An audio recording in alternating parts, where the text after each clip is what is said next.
What's up, you guys? It's Shelton. So for today's video, I'm going to be talking about my recent land purchase in southern Colorado.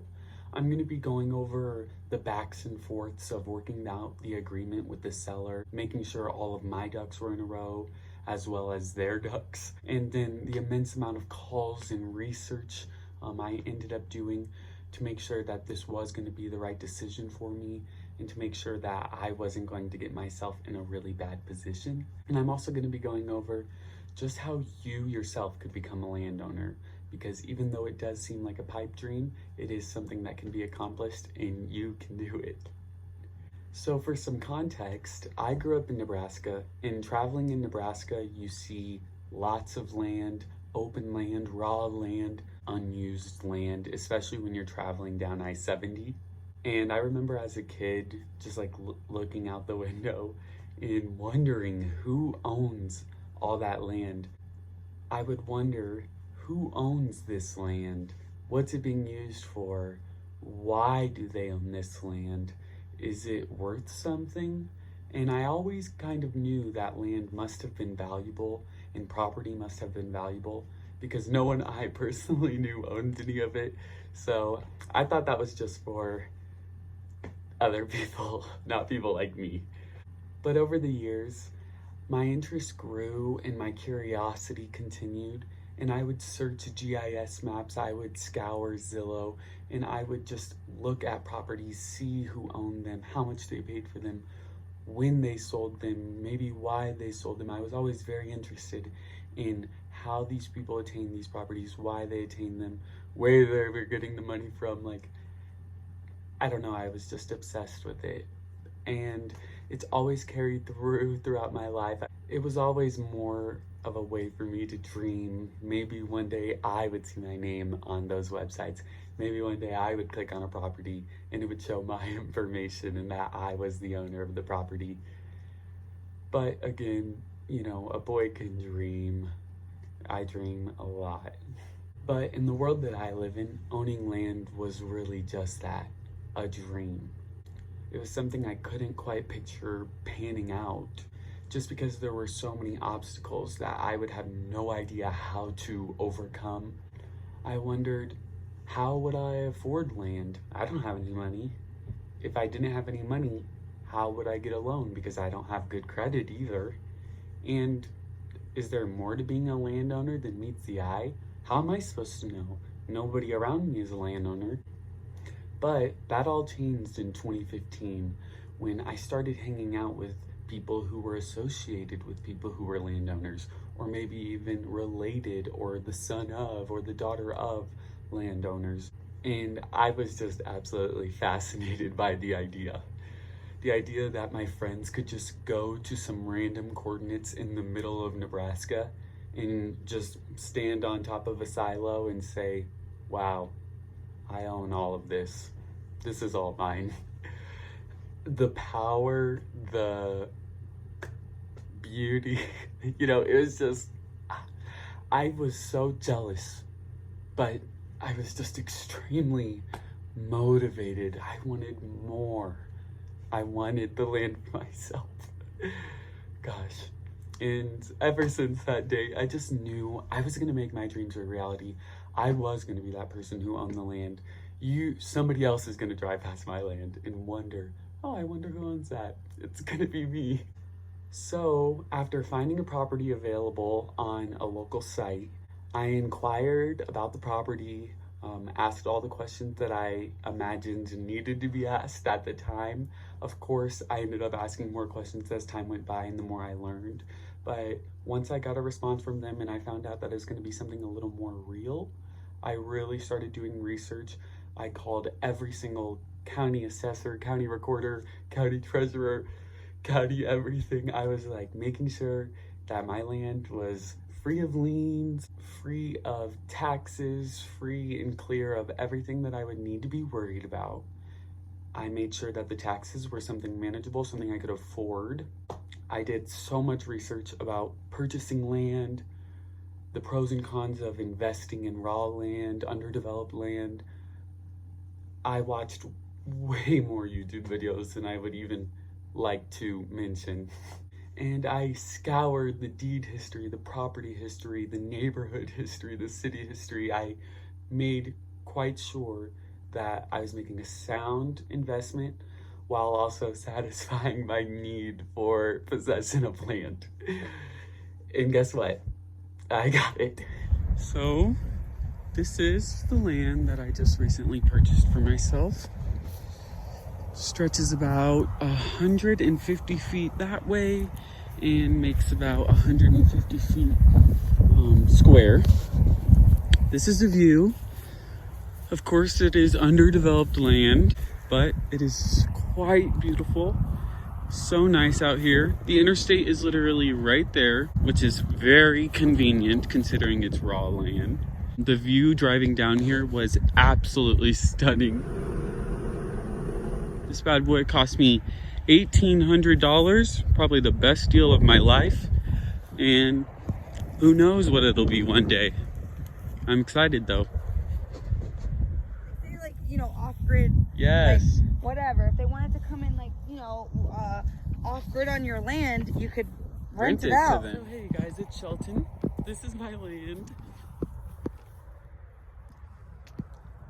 And yeah, I just decided to purchase this as an investment property. Here in Colorado, overnight things kind of skyrocketed. And so a deal like this is kind of unheard of nationwide, let alone here in Colorado. And so I went ahead and I pulled the plug, you guys. And this is it. Okay, you guys, so I want to be honest, totally transparent about my land. So, like I said previously, there's no septic, there's no water, no electric.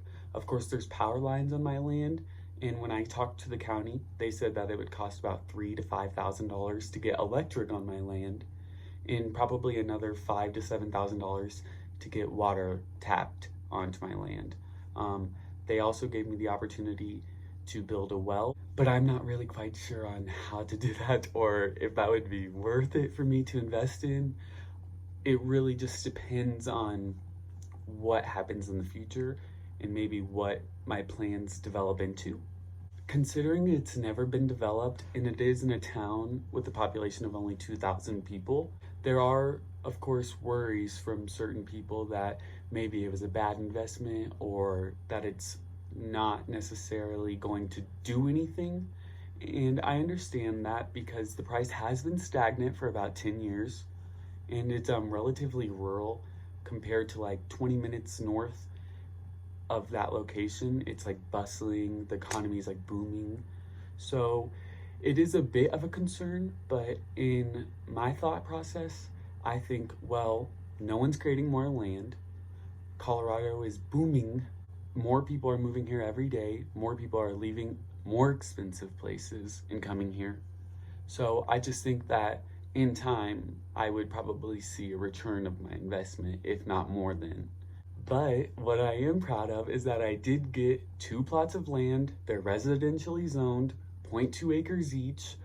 They have a beautiful view right off I-25, the most important interstate in Colorado, other than I-70, of course.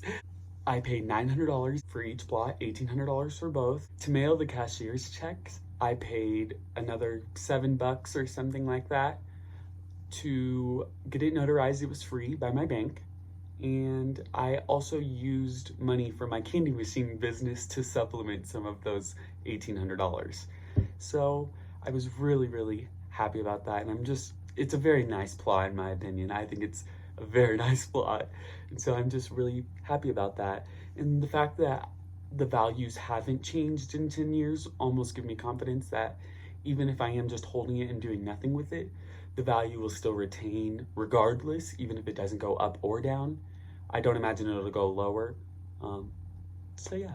And so a lot of people have already asked me if I've been considering developing on my land, and I have actually thought about that, although I'm not really quite sure the processes of that, and I'll have to do a lot more research before I can convince myself that's something I'm capable of. I also don't know if it's an endeavor I'm trying to get into right now. I'm really trying to be passive with all the things that I'm doing and kind of just gain a foot in the door so that I can be prepared for maybe what is to come in my future. But you guys should comment down below some ideas you have for my land after you smash that like button and subscribe to my channel. And let me know what you think. What you think I should do? What would you do if you had some land sitting around? Would you build? Would you open up an RV park? What would you do? Let me know down below. I'd love to know your answers. But all in all, I just wanted to let you guys know that being a landowner isn't that impossible. It's not this unattainable dream that you'll never be able to accomplish. It's actually something that if you work really hard, if you save like crazy, if you invest yourself and your time and your money and your thought into the right place, you can make it happen. And you could call yourself a landowner one day, just like I can call myself a landowner now. It makes me the happiest person in the world to be able to say that. And you guys, you can do it. Don't let anything stop you. $1,800 bucks. Psh, work it out. Uber Eats. Get a candy machine business. Do something. But follow your dreams and make sure that your dreams are fulfilled by you. Being a landowner is like having a kid. You have to put in a lot of time, a lot of work, a lot of money forever, and you're tired of it, and sometimes you just want to get rid of them. But in 30 years, they might help you pay your bills. Well, you guys, thank you so much for watching today's video. I hope I've inspired you to go out and get yourself some land. I hope I've inspired you to start your own journey and maybe investing in land or property. It's such a fulfilling thing to do. And, you know, the values will go up in time. There's only more and more people coming on this planet, and everyone needs a place to live. So thank you for watching today's video.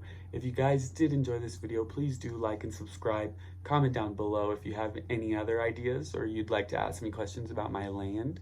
And comment down below what hurdles you would have to overcome to become a landowner in your life, and what sacrifices maybe you'd have to make to be able to say, I'm a landowner. Think about it. In the meantime, you guys, have a great rest of your day. Thank you so much for watching, and we'll see you next time. I probably look like a goof on my